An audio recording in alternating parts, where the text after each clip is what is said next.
Alwar Lok Sabha seat से भाजपा के प्रत्याशी भूपेंद्र यादव के समर्थन में मंगलवार देर शाम भाजपा युवा मोर्चा के प्रदेश अध्यक्ष अंकित गुर्जर भिवाड़ी पहुंचे। यहां पर शहर की अशोक वाटिका में एक सभा को संबोधित किया। जिला युवा मोर्चा के अध्यक्ष अभय सिंह बिदूड़ी के नेतृत्व में भाजपा युवा मोर्चा के प्रदेश अध्यक्ष अंकित गुर्जर का साफा पहनाकर स्वागत किया गया। साथ ही लोकसभा प्रत्याशी भूपेंद्र यादव के समर्थन में वोट करने की अपील की गई।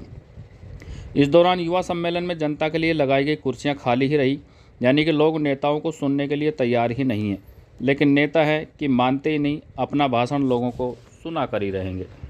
तो फिर चलिए आपको हम भी सुनाते हैं क्या कहा प्रदेश अध्यक्ष अंकित गुर्जर ने। गार्ड आपने सभी ने नाम सुना होगा, उनके पौत्र हैं।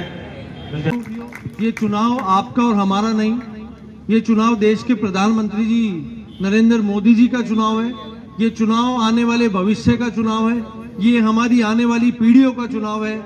आपको ध्यान होगा 2014 में, उससे पहले जब कांग्रेस की सरकार हमारे देश के अंदर थी, हमारे देश की क्या स्थितियां थी आप सभी उससे अवगत है। हमारे देश में कोई भी पड़ोसी मुल्क जो हमारी सीमा से लगते थे, वो हमारे देश के अंदर आकर के आतंकवादी हमले करवाया करते थे। जब उनकी इच्छा होती थी तब हमारे देश के ऊपर हमला कर दिया करते थे, बॉर्डर के ऊपर सीज फायर करते थे। ऐसी अनेकों घटनाएं हमारे देश के अंदर उस समय हो रही थी। आपको ध्यान होगा बम ब्लास्ट जयपुर के अंदर हुए, किसी भी शहर के अंदर चले जाइए, कहीं भी बम ब्लास्ट अगर हो जाता था। लेकिन आज ऐसी स्थिति बनी है 2014 के बाद में, जब देश के प्रधानमंत्री आदरणीय नरेंद्र मोदी जी बने, किसी भी पड़ोसी मुल्क की हिम्मत नहीं होती कि भारत देश की तरफ वो आंख उठा करके भी देख ले। ये तभी संभव हो पाया है जब आप 2014 के समय में, जब हम 20 साल के थे, 21 साल के थे, हम सब युवा मिलकर के एक मिशन लेकर के लगे हुए थे कि हमारे देश के अंदर से ज्यादा युवा, बुजुर्ग, बहनें, हमारी माताएं बहनें भी वोट करने के लिए निकले।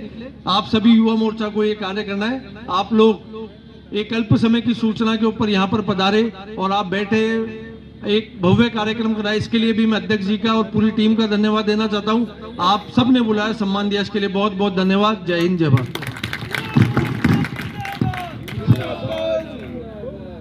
धन्यवाद अध्यक्ष जी। एक व्यक्ति 5,000 करोड़ का घोटाला करता था तो दूसरा व्यक्ति 10,000 करोड़ का घोटाला करता था। ऐसी परिस्थितियां हमारे देश के अंदर बनी हुई थी। कॉमनवेल्थ घोटाला, 2G स्पेक्ट्रम घोटाला, 4G स्पेक्ट्रम घोटाला, ऐसे अनेकों घोटाले उस समय के अंदर हुए।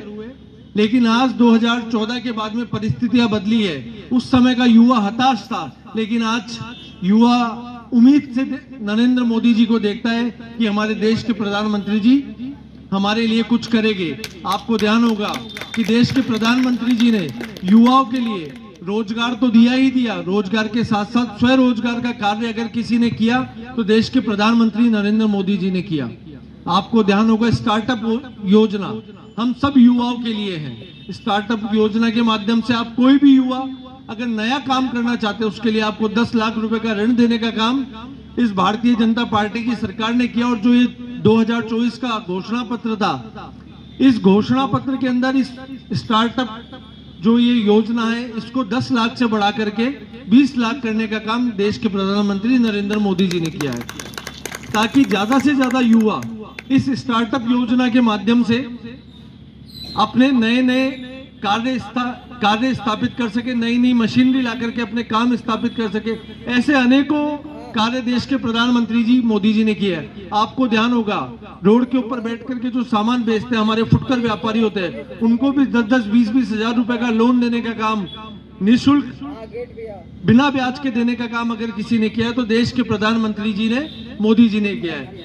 हमारे देश के गरीब, किसान, महिला और युवाओं के बारे में अगर कोई सोचता है तो देश के प्रधानमंत्री नरेंद्र मोदी जी सोचते हैं। और 2047 का जो स्वप्न देश के प्रधानमंत्री जी सोच रहे हैं कि हमारा देश 2047 के अंदर विकसित भारत देश हो, ये तभी संभव हो सकता है तब आप जैसे युवा कार्यकर्ता, युवा मोर्चा के कार्यकर्ता 19 तारीख को जो हमारा चुनाव है, जिसके अंदर हमारे भारतीय जनता पार्टी के प्रत्याशी है, उनको भारी बहुमत से जिता करके जब हम भेजेंगे, तभी आपका स्वप्न और जो देश के प्रधानमंत्री नरेंद्र मोदी जी सोच रहे हैं वह तभी साकार हो सकता है। मेरा आप सभी युवा साथियों से यही निवेदन है कि 2 दिन शेष हमारे चुनाव के अंदर बचे हुए हैं। 2 दिन आप पूरी मेहनत लग करके अपने अपने बूथों के ऊपर जाए, प्रत्येक घर के अंदर जाकर के मतदान प्रतिशत ज्यादा से ज्यादा बढ़वाने का काम करें।